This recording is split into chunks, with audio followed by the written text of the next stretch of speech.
Good evening, my dark minions, and welcome to Lady of Darkness Horror Podcast. Today's tale comes from the Creepypasta wiki.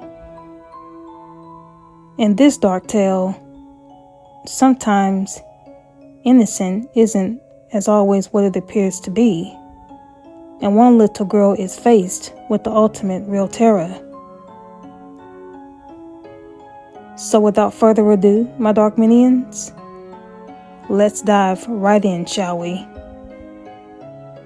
So come a little closer, and we will begin.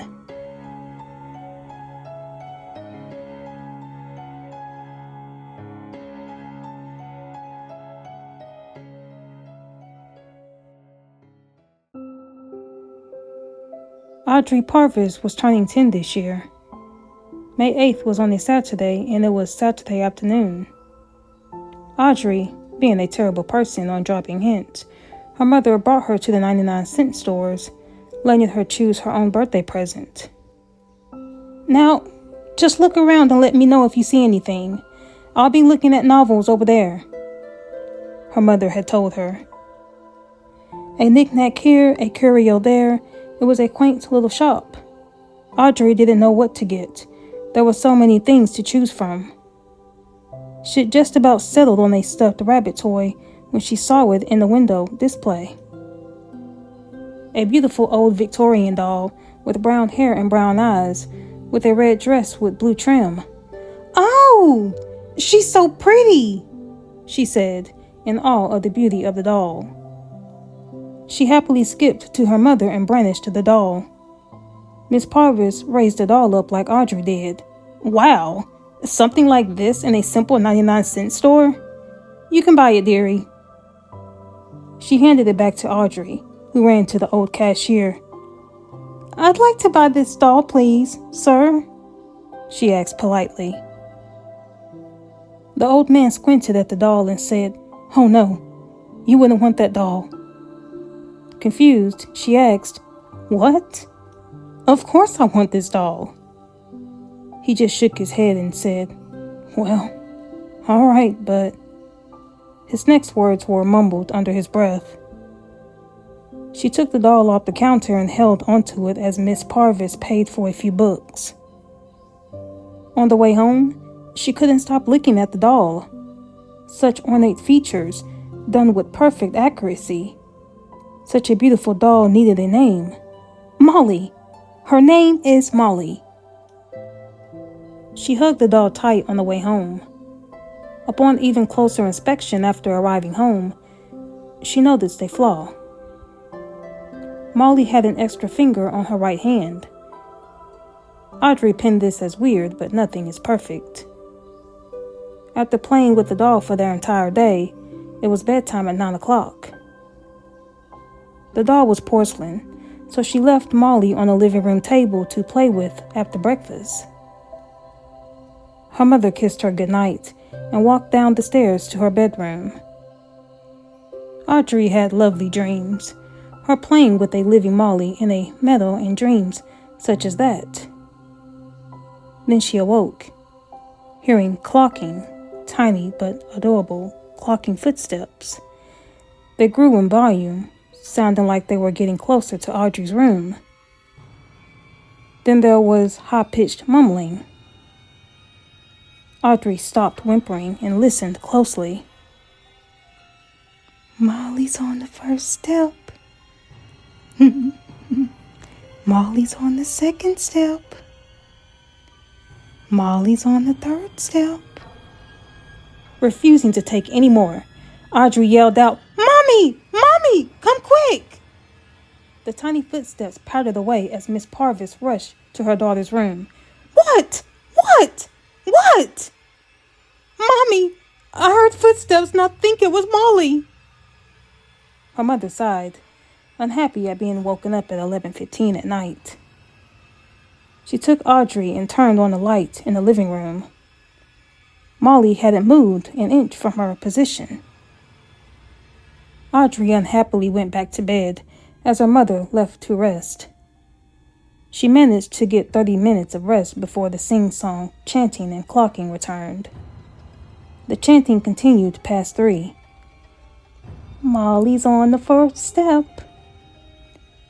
Molly's on the 5th step. Molly's on the 6th step. Calling her mother again, Audrey insists she believes it's Molly who's making the noises.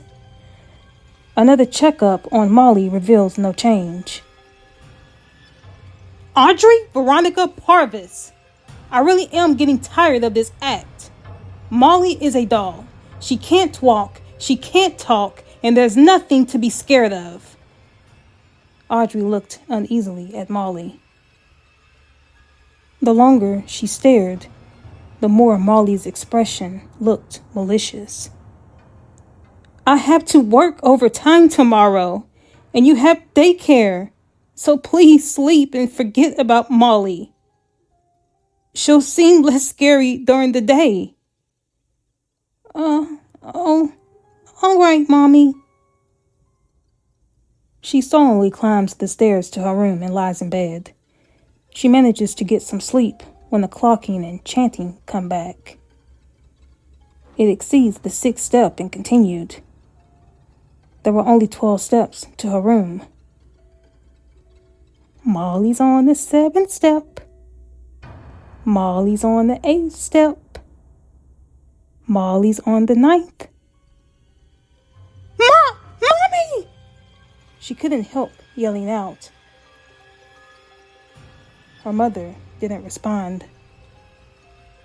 Molly's on the 10th step. Molly's on the 11th step. Mother! She screamed out. Silence was her response. Molly's on the 12th step. There was silence in those heart-pounding seconds, but the doorknob jingling broke the silence. The door creaked open. There stood Molly, holding a steak knife, all bloody. Audrey scrambled under her bed, hoping Molly didn't see her. Molly killed your mommy. Now, Molly's gonna kill you. She grabbed Audrey by the hair and pulled her from under the bed, pointing the knife towards the crying little girl and said, Molly's in your room.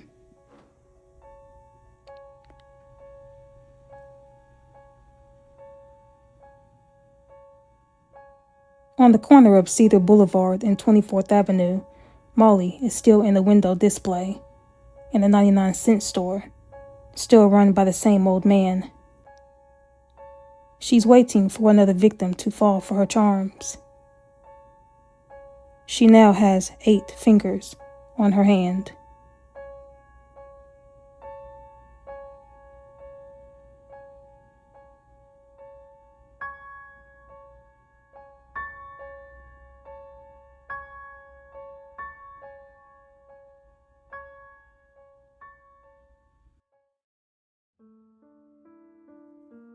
Poor little Audrey and her mother. The things mothers do just to make sure their children are happy, only to be repaid with unpredictable evil in return by something that was least expected to possess such wickedness. As they say, there are 2 types of evil in this world.